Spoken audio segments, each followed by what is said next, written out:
মাদককে না বলুন, ক্রীড়ার সাথে মেতে উঠুন। সেই ধারাবাহিকতায় আজকের এই ঈদ উপলক্ষে সাবেক বিলচুরি বিবাহিত অবিবাহিত একাদশ টিকিট টুর্নামেন্টের আয়োজন।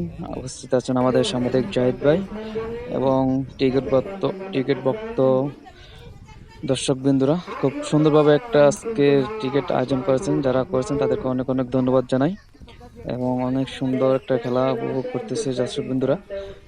এবং আজকের অবিবাহিতরা জয়ী হয়েছেন, বিবাহিত টার্গেট দিয়েছেন 115 রানের। তারা অবিবাহিত তাদের এই টার্গেটকে উপেক্ষা করে তারা জয় ছিনিয়ে এনেছেন। অনেক অনেক সুন্দর আজকের এই ঈদের দিনে একটা সুন্দর টিকিট আয়োজন করেছেন, তাদেরকে অনেক অনেক ধন্যবাদ জানাই।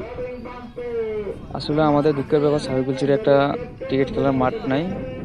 সেটা যদি থাকতো, অনেক ছেলেরা হয়তো সেখান থেকে অনেক ভালো ভালো টিকিট খেলা শিখতে পারতেন এবং অন্য জায়গায় ভালো একটা জায়গায় তারা খেলতে পারতেন উপজেলা পর্যায়ে।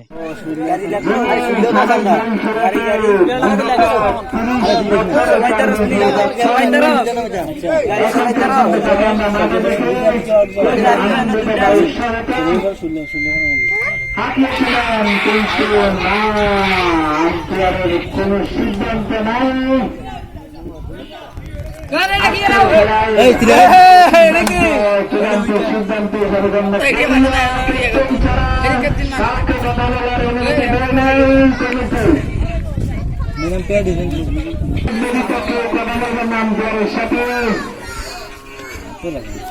সব দিয়ে দিয়েছে ফোন খাইতে দেখি সব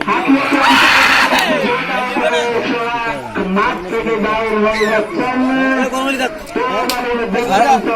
প্রশংসা করতে হবে। প্রথম ওভারে এসে দুই দুইটি গুরুত্বপূর্ণ উইকেট পেয়ে গেলেন সৈয়দ আলী মোল্লা। টিয়ার আশা